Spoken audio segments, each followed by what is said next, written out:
मैं जगबीर चिकारा आज आपके सामने कक्षा 9th विषय सामाजिक विज्ञान पाठ नंबर 2 इतिहास के चैप्टर नंबर 2 कृषि क्रांति के एक नए क्वेश्चन को लेकर हाजिर हुआ हूँ।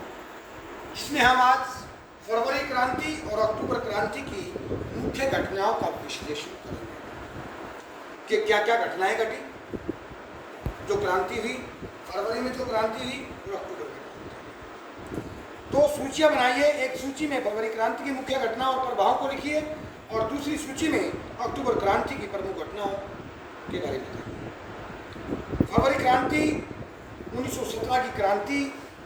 1917 में सदियों से रूस की राजधानी पेट्रोग्राद के हालात बहुत ही खराब थे।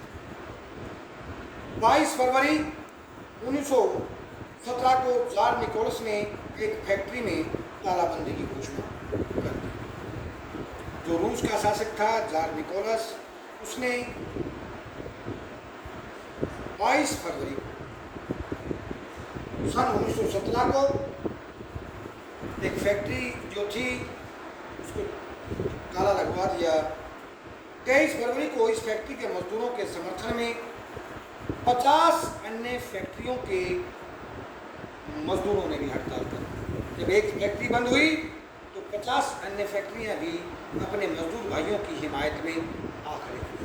उन्होंने भी उत्पादन बंद कर दिया। मजदूर लामबंद होने शुरू हो गए, मजदूर जुड़ने शुरू हो गए और 25 फरवरी को जार निकोलस ने उस समय की रूस की संसद जो थी, जिसका नाम ड्यूमा था, उसको भी भंग कर दिया।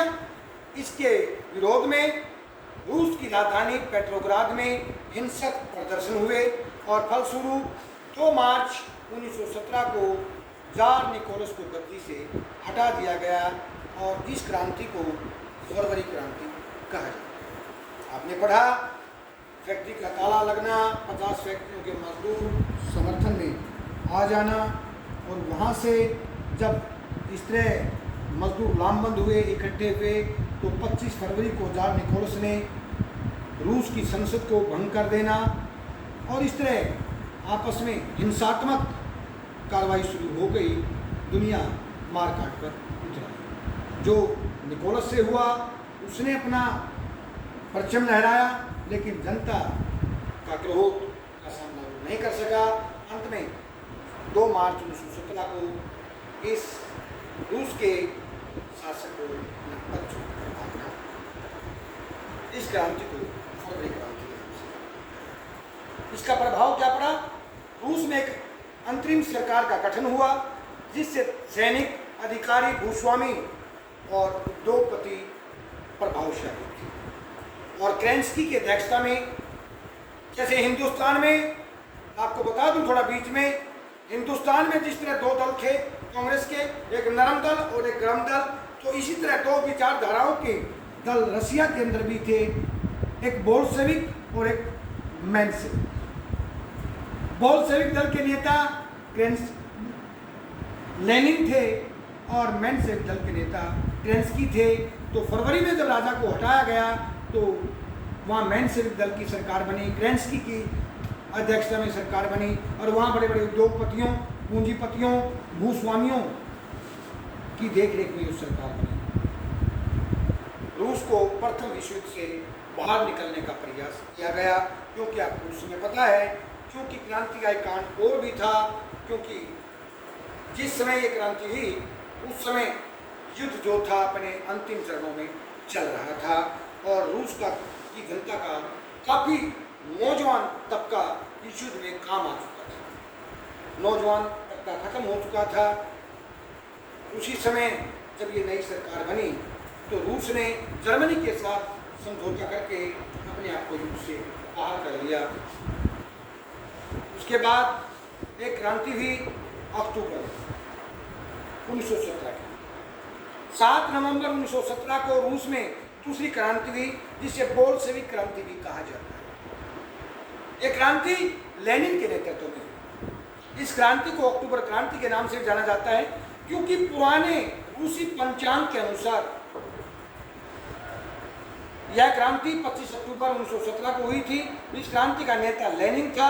लेनिन ने ट्रांस्की के साथ मिलकर अपनी शक्ति को बढ़ा लिया और इस दल ने अपनी लाल सेना के बलबूते पर सरकारी कार्यालयों व सरकारी भवनों पर कब्जा कर लिया। ट्रांस्की राजधानी छोड़कर भाग गया।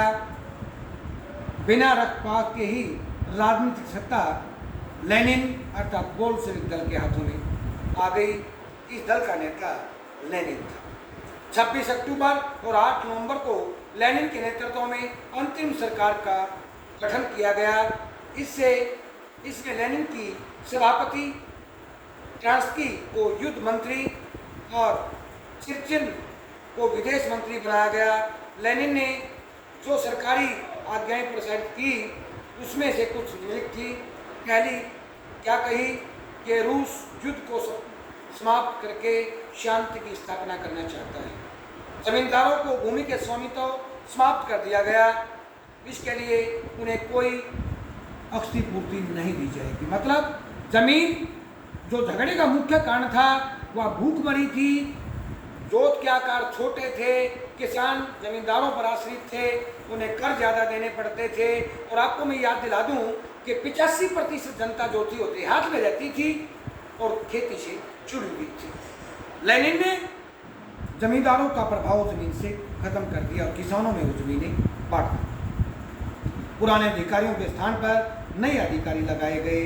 उद्योगों को नियंत्रण मजदूरों को सौंप दिया गया। मतलब निजी स्वामित्व समाप्त करके मजदूर जो थे वो फैक्ट्रियों के मालिक बना दिए। अर्थात फैक्ट्रियाँ जो थी, उद्योग जो थे, मजदूरों के नियंत्रण में आ गए। रेल, जहाजरानी तथा बीमा आदि बड़े उद्योगों का राष्ट्रीयकरण कर लिया गया और सभी गैर रूसी जनगणों को आत्मनिर्णय का अधिकार दे दिया गया।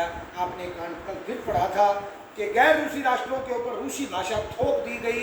इससे जो नाराज हुए थे, जो रूस के अधिकार में देश थे, उनको भी ये कह दिया कि आप अब मेरे स्वयं लेने के अधिकारी हैं।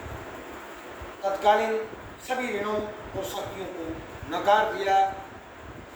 जो भी ऋण थे, जो भी विशेषाधिकार मिले थे, सबके समाप्त कर दिए गए और सभी अधिकार जो थे आम जनता में दे दिए गए। और आपको मैं ये भी बता दूं, आगे जब आप 10th क्लास में जाएंगे वहाँ पढ़ेंगे आर्थिक महामंदी 1929 से लेकर 1933 तक पूरा विश्व जो था एक गरीबी की चपेट में आ गया था। उत्पादन समाप्त था। बनी चीज़ें पैसे की कमी के कारण बेच नहीं पा रहे थे। दुकानों के अंदर जो रखा सामान था उस पर धूल जमी हुई थी। लेकिन रूस एक ऐसा राष्ट्र था इस धरती के ऊपर जिस पर आर्थिक महामंदी का कोई असर नहीं हुआ, क्योंकि रूस के अंदर समाजवादी सरकार है। वहाँ उत्पादन और वितरण के साधनों पर किसी व्यक्ति का अधिकार न हो के पूरे समाज का अधिकार है। और रूस बचा रहा और अपनी शक्ति को बढ़ाता चला गया। कल के लिए आपको एक नई वीडियो लेकर फिर हाजिर होंगे। तब तक आपसे विदा चाहते हैं। नमस्कार।